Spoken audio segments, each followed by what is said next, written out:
El acoso escolar o bullying es un comportamiento continuado de acciones malintencionadas sobre una o varias personas. Se sostiene en el tiempo con el interés de demeritar, subvalorar, intimidar, denigrar o atemorizar. Ocurre en el contexto escolar entre pares o desde docentes hacia el alumnado.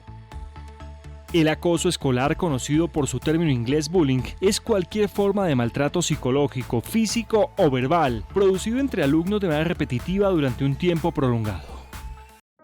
Según la encuesta global de salud estudiantil basada en la escuela, realizada por la UNESCO en 2019, casi 1 de cada 3 estudiantes ha enfrentado bullying a nivel mundial. El 32% de los estudiantes de todas las regiones del mundo han recibido diferentes tipos de bullying por parte de sus compañeros en la escuela, en uno o más días del mes. El acoso escolar o bullying y del acoso cibernético o ciberbullying que causa al año más de 200.000 muertes en todo el mundo.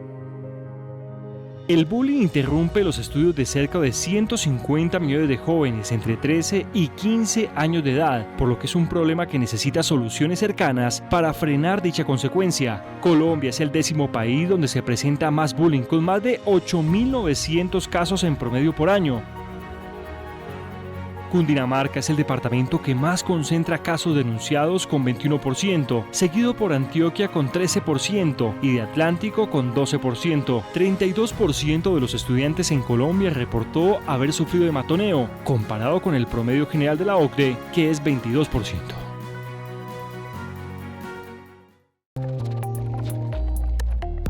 Hoy vamos a hablar sobre bullying, que está sucediendo en diferentes rincones de nuestro país. Hoy para ello nos acompaña la doctora Gloria Bernal, codirectora del Observatorio de Economía de la Educación de la Universidad Javeriana.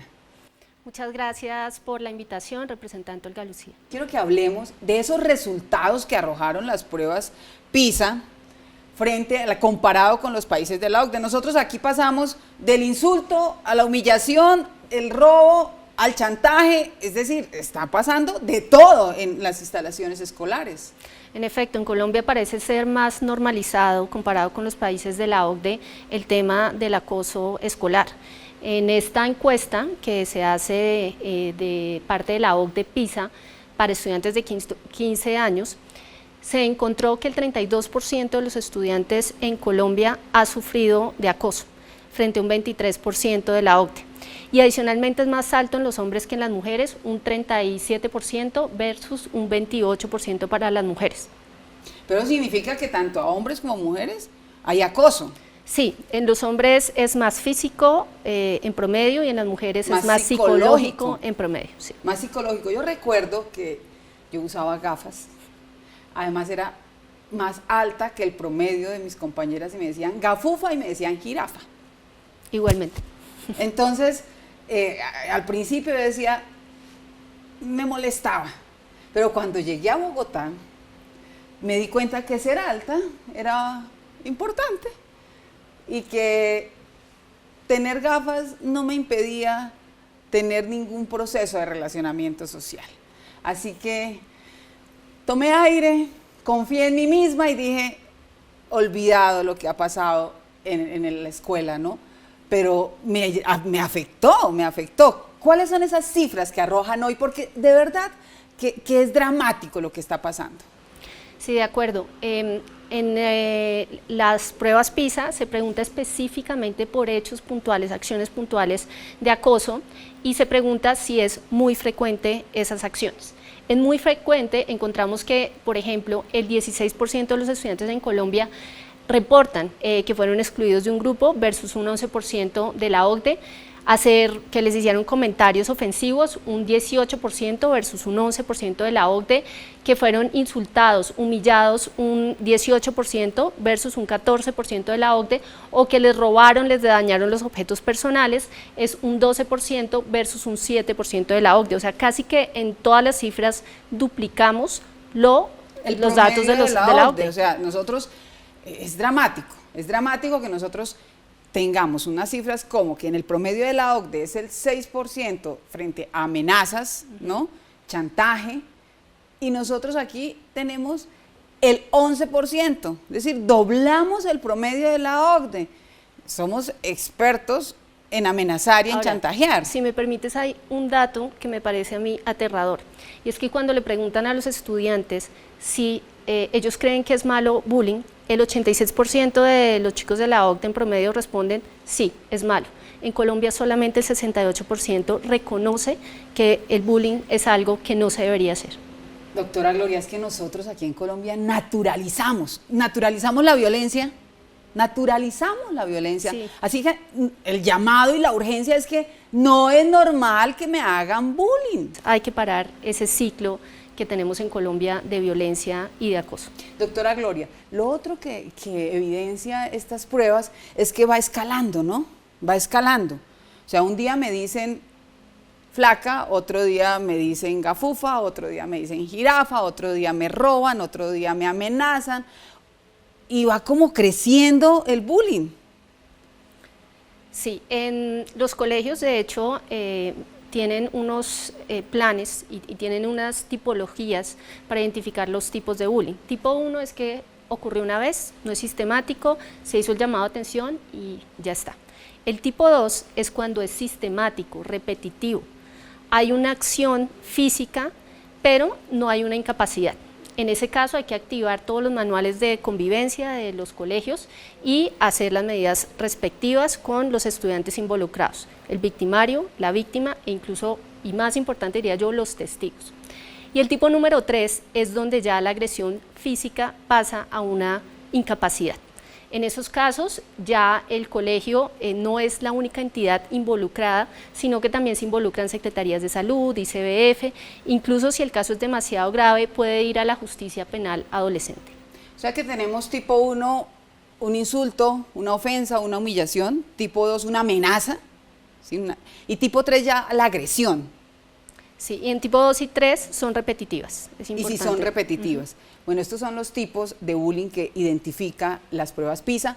Y antes de ir a un sondeo para preguntarle a las personas si conocen de estos tipos de bullying, quiero agradecerle su participación en el programa. Muchas gracias por estar analizando todas estas cifras y contribuir a prevenir y a disminuir la ocurrencia del bullying en las instituciones educativas del país. Muchas gracias por la invitación, representante Olga Lucía, y me parece muy importante que prendamos las alarmas y que estemos hablando de estos temas y que cada vez sea más normalizado para todas las personas, los papás que nos están viendo, los estudiantes, los colegios, pues que estas cosas hay que hablarlas y adicionalmente no hay que tener miedo a denunciar ni sentirse avergonzado.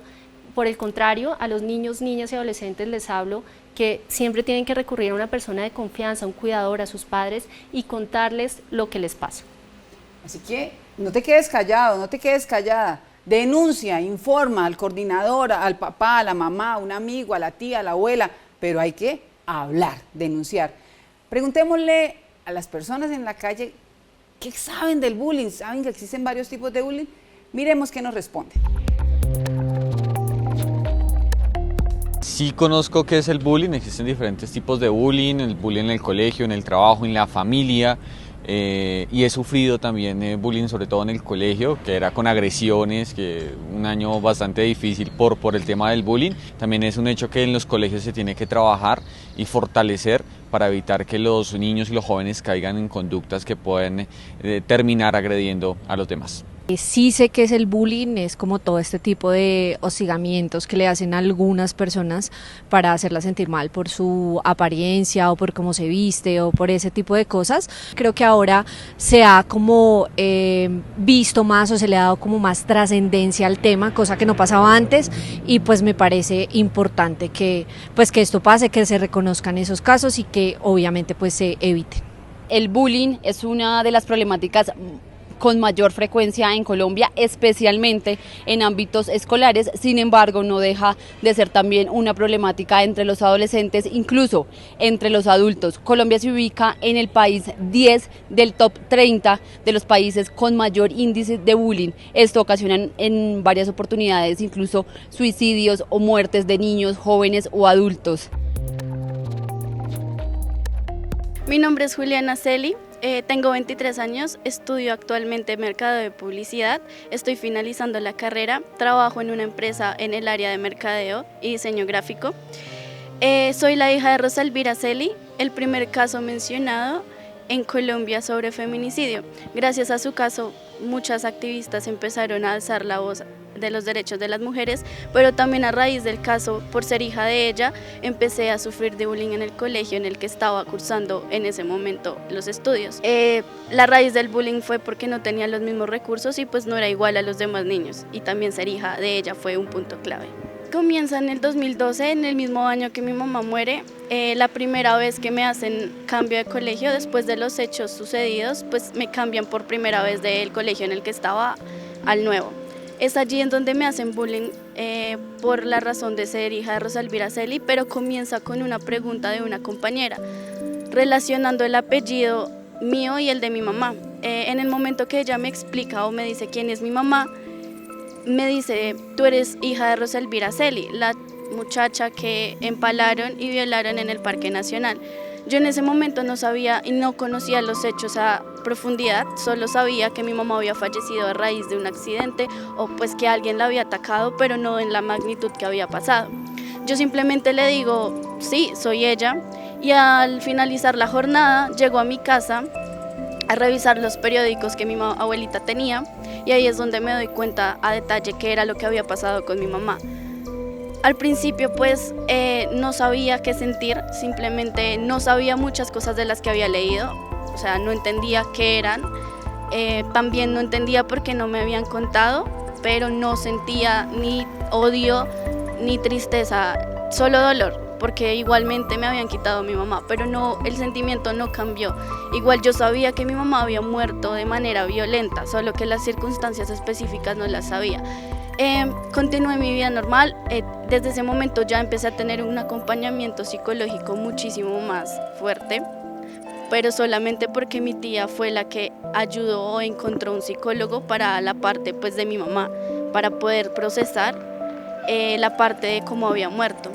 El primer hecho así contundente es que me cortan el cabello en una clase, empiezan a quitar los libros, la comida inclusive, y ahí es cuando el colegio mismo es el que alerta a mi tía y a mi familia de qué es lo que está pasando, y que fue muy doloroso porque primero fue enterarme de cómo había muerto mi mamá y luego sufrir de bullying por el simple hecho de ser su hija.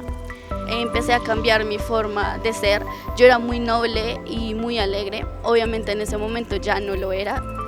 A raíz del simple hecho de ser la hija de mi mamá, empecé a tener muchos desligues de inseguridad social, seguridad física. Era muy insegura de mí como tal, y en ese momento obviamente deseaba no haber vivido ni siendo la hija de Rosa Elvira Celi ni esta situación, porque era muy dura y estaba atravesando el duelo y una problemática social. Entonces sí, en ese momento obviamente hay un hueco y un vacío en el cual no sabes cómo curarlo. La decisión primordial para que la situación cambiara fue cambiarme de colegio. Esta fue la primera y única vez que me cambiaron de colegio en el bachillerato, y desde que pasó lo de mi mamá, en este nuevo colegio se me dificultó muchísimo socializar. Duré casi 2 meses sin hablarle a nadie más pues de los trabajos y demás, no confiaba en nadie, no decía quién era mi mamá, y vivía muy triste todavía, vivía con esa explosión de sentimientos y inseguridad, mil inseguridades. Pero cuando empiezo a conocer a mis compañeras, ya después de que transcurre el tiempo, teníamos gustos de música en común. Eso fue lo que me ayudó a recuperar la confianza. Fue un apoyo psicológico también de mi familia, de mis amigas, pero también como un autoapoyo psicológico. Mi mamá dio su vida para que muchas mujeres lucharan y se dieran cuenta de esta problemática, y yo también soy mujer, yo también tengo que luchar por su nombre, por ella. Entonces ahí es donde, junto a mis amigas, a mis compañeros, amigos también de infancia, mi familia, yo empiezo a salir adelante. Ahí fue en donde me di cuenta que sanar es hablar y sacar todo eso de tu sistema para que tú te sientas bien. Es muy difícil, sí es muy difícil, y no es fácil la decisión de querer vivir. O sea, dentro de una situación tan difícil en donde todo parece estar en contra tuyo, es muy difícil decidir: no, yo voy a ir en contra de lo que está en contra mío, valga la redundancia. O sea, yo soy más fuerte que esta situación. Es muy difícil darse cuenta de eso, y es un proceso de muchos años. Al día de hoy puedo decir que a veces me afecta todavía, porque a mis 23 años pues ya casi me voy a graduar, he logrado muchísimas cosas. Ha sido muy difícil estudiar, conseguir las cosas, pero siento que estoy fuerte y en cualquier situación que me llegue a pasar en el futuro, sea difícil, sé que la voy a afrontar, pero fue un proceso de muchos años. Al día de hoy son casi 11 años de la muerte de mi mamá, casi 10 del bullying y todavía hay inseguridades. Socialmente no es que sea la más sociable, todavía me cuesta en un lugar nuevo hablar, pero sé y tengo la confianza de que lo voy a lograr, porque lo logré una vez en el pasado cuando todo era muchísimo más difícil.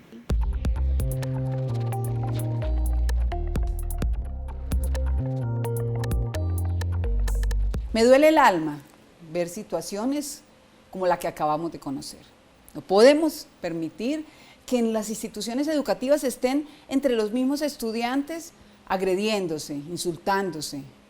Tenemos que parar esto y tomar acción. Para eso nos acompaña hoy Natalie Lemus, coordinadora de programas especiales de la Secretaría de Educación de Bogotá. Bienvenida, Natalie. Muchísimas gracias por la invitación, súper importante que tengamos este espacio para hablar acerca del hostigamiento escolar y sobre todo qué podemos hacer para responder ante él.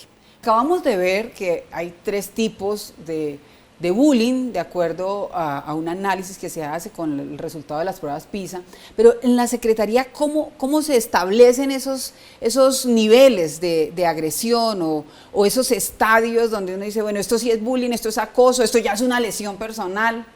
Claro, es bien importante que tengamos en cuenta que al interior de las instituciones educativas se pueden presentar situaciones que nosotros llamamos situaciones tipo 1, que son conflictos cotidianos en donde no hay una agresión, simplemente hay una falta de acuerdo entre estudiantes o tal vez hay un encuentro en donde podemos estar enojados, pero no necesariamente hay una agresión.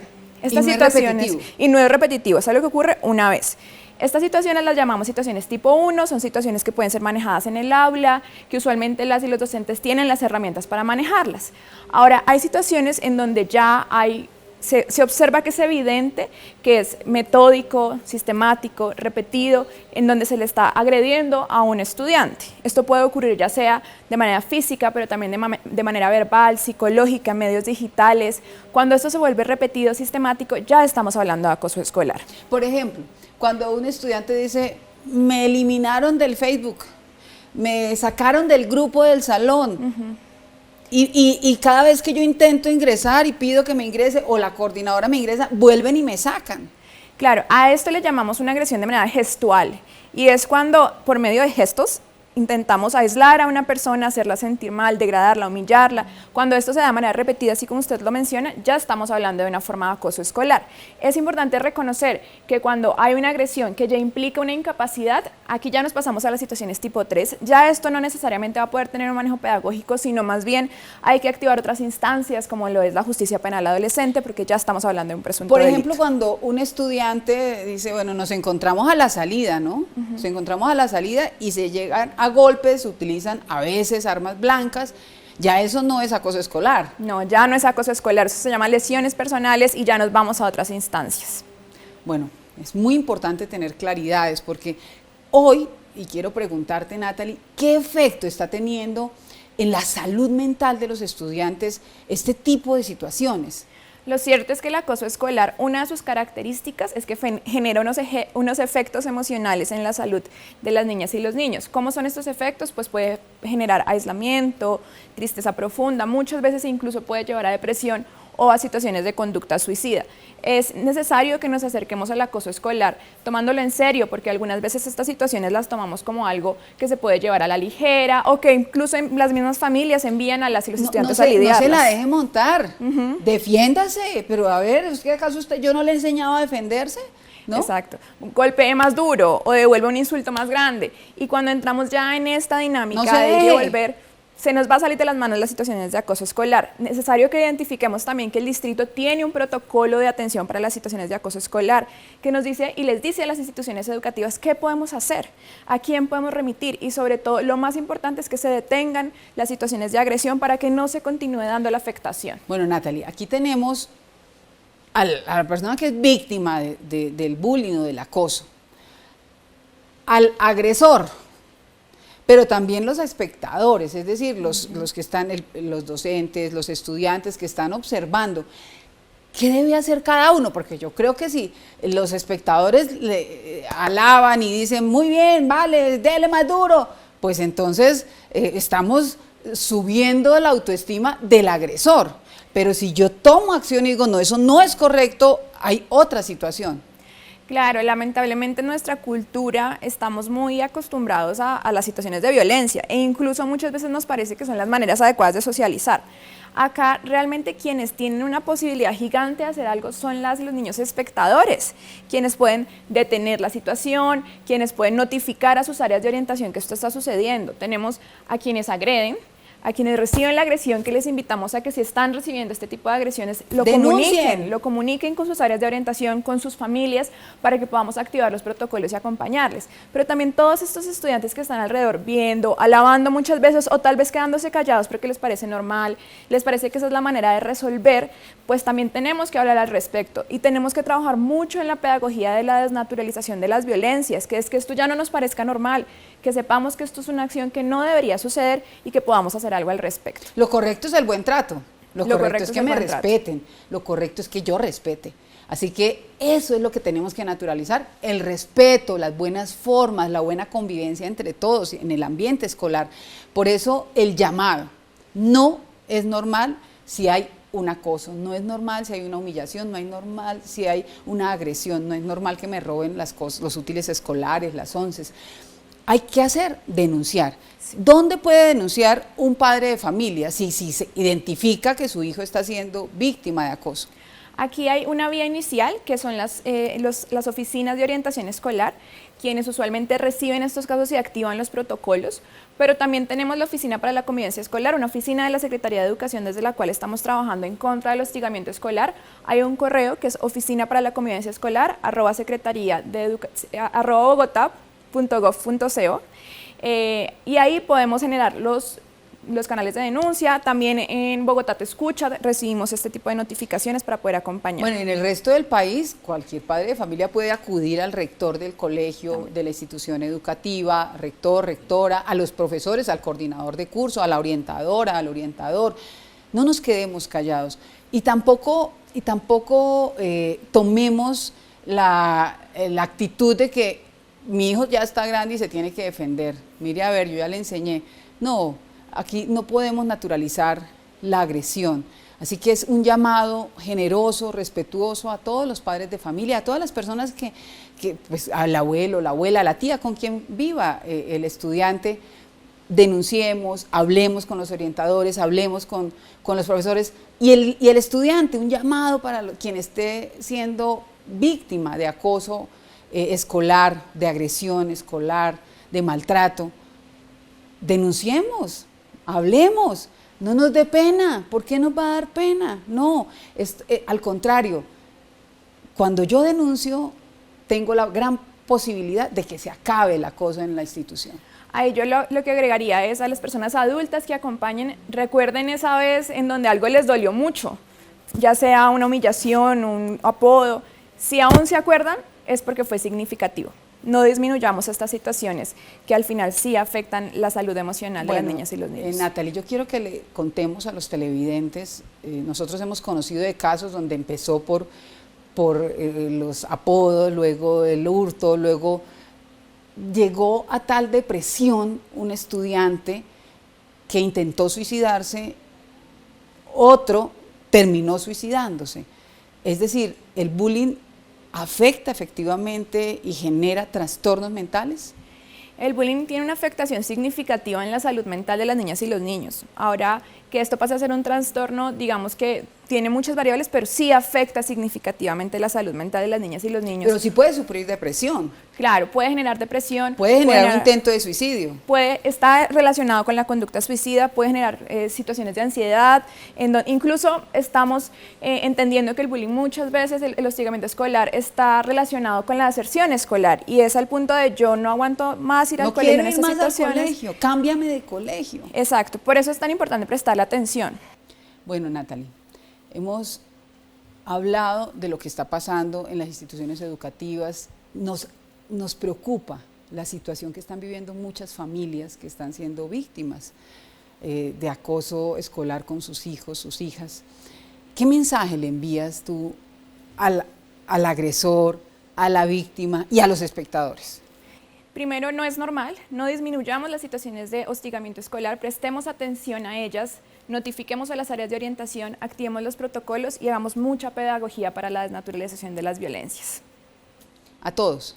A todos, estudiantes, familias. Si en nuestras familias tenemos prácticas en donde nos llamamos por apodos, aunque sabemos que eso lastima a quien le estamos diciendo, empecemos a desnaturalizar estas formas de relacionarnos. Sobre todo, conozcamos los canales de denuncia y de activación de protocolo para poder reaccionar. Reaccionemos. Yo le agradezco a Natalie que nos haya acompañado en este segmento de Activamente. Muchísimas gracias, y hay que seguir luchando, hay que seguir trabajando para acabar con estas situaciones que no se pueden convertir en normales en las instituciones educativas, pero al final que están afectando la salud mental, no solamente de las personas que están siendo víctimas, sino también el agresor tiene sus dificultades, y tenemos que empezar a entender qué está pasando en la mente del agresor y qué está pasando en el entorno. Así que hay mucho por hacer, mucho por trabajar en las instituciones educativas, pero no están solas las instituciones educativas, tenemos que hacer una gran red de apoyo con las familias, con los estudiantes, con los docentes, para que podamos avanzar y eliminar este flagelo, porque en realidad es lamentable lo que sucede. Muchísimas gracias, Natalie. Gracias por la invitación. Señales de alerta: hematomas o heridas en el cuerpo, pérdida de apetito o sueño, estado permanente de alerta, temor, vergüenza, irritabilidad, baja autoestima, sentimiento de culpa, depresión, dificultad para hacer amigos o hablar en público. ¿Quién me ayuda? Si usted desea ser escuchado, puede contactarse con alguno de estos números, cuentas o chats. Línea de Vida Nacional, 106. Línea Psicoactiva, 018-112-439. Línea Púrpura, 018-112-137. Línea Calma, 018-423-614. Y Chat App puede comunicarse al 333-03-33-588. Y en la página web www.porquequieroestarbien.com.